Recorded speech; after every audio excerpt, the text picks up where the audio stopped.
일전에 어느 도서관에 들러서 책을 살펴보던 중에 원서 코너라는 것을 발견했습니다. 아래와 같이 원서를 오리지널 리터러처라고 표현해 놓았습니다. 아마도 원서라는 단어에 번역된 책의 원본이라는 의미가 들어있으니까 이렇게 쓴 것 같습니다. 하지만 그렇다면 이 오리지널 리터러처라는 표현이 우리가 일반적으로 생각하는 원서의 의미를 모두 담기에는 좀 부족한 게 아닌가 생각했습니다. 한국어로 번역이 안 된 책도 비문학 도서도 외국어로 써 있다면 우리는 원서라고 부르니까요.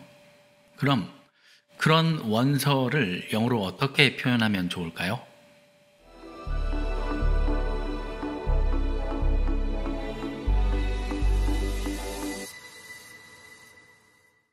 일단 한국어 단어 원서라는 표현부터 수정이 필요할 것 같습니다. 앞서 말한 대로 원서는 역서의 대응어이기 때문에 외국어로 된 책 전체를 의미하는 데에는 부족합니다. 네, 이미 답이 나왔는데요.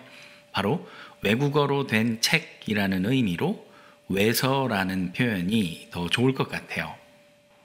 그럼 이제 외서는 영어로 뭐라고 표현하면 좋을까요? foreign books라고 하는 게 좋겠습니다. 가장 일반적이고 오해 없이 외국어로 된 책 전체를 아우르는 표현이라고 할 수 있겠습니다. 이것을 이렇게 수정하면 더 좋을 것 같습니다.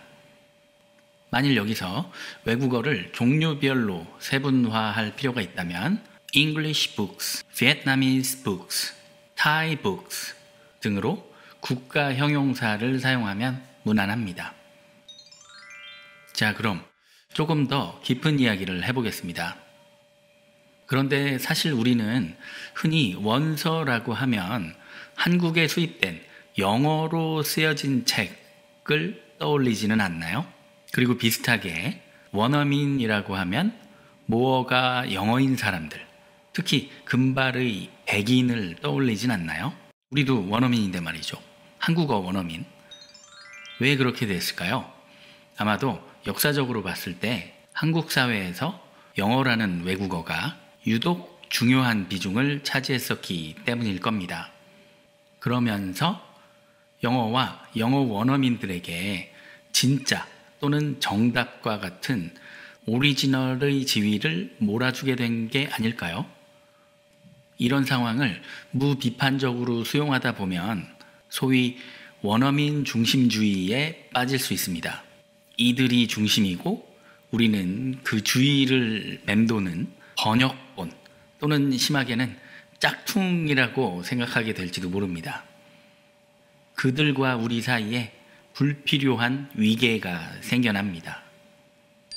가령 영어 공부를 할 때 궁극적인 목표는 영어 원어민이 되는 것이고 내가 말한 영어가 맞는지 틀리는지도 오직 영어 원어민에게 검토를 받아야만 마음이 편하고 콩글리시는 무조건 틀린 것이고 내 이름도 황용운이 아니라 용운황으로 그들의 문화에 맞춰서 바꿔줘야 한다고 생각하게 될지 모릅니다.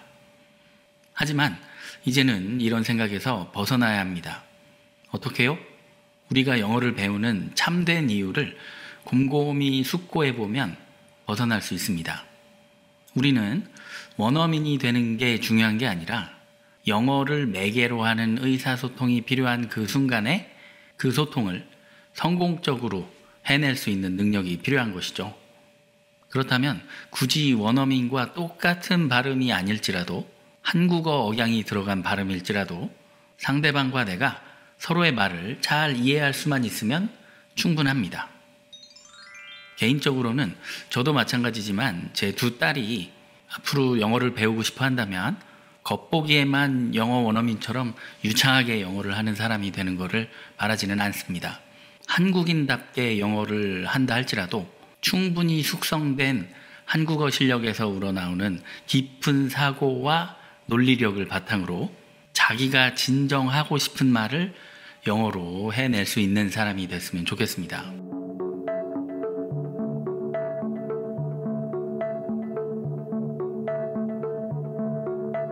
아마 조만간 이 원어민 중심주의는 완전히 사라지게 될 겁니다. 위의 내용에 많은 분들이 동의하고 있어서이기도 하지만 사실 좀 다른 이유가 있는데요. 바로 외국어 공부에 있어서 앞으로는 원어민 중심주의가 아니라 챗 GPT 중심주의가 될 것이기 때문입니다. 곧 우리는 원어민의 의견보다 챗 GPT의 대답을 더 신뢰하게 될 것이고요. 상당 부분의 언어 활동을 챗 GPT의 검토하에 진행하게 되지 않을까 하는 생각입니다. 이게 무슨 의미가 될지는 아직은 잘 모르겠습니다. 하지만 한 가지 분명한 것은 원어민이든 챗 GPT든 내가 아닌 다른 것에 중심을 두는 태도는 그렇게 바람직해 보이지 않는다는 것입니다. 아무튼 이 챗 GPT에 대해서는 조금 더 생각이 정리되면 영상으로 만들어 보도록 하겠습니다. 오늘 내용은 여기까지고요. 그러면 다음 영상에서 찾아뵙도록 하겠습니다.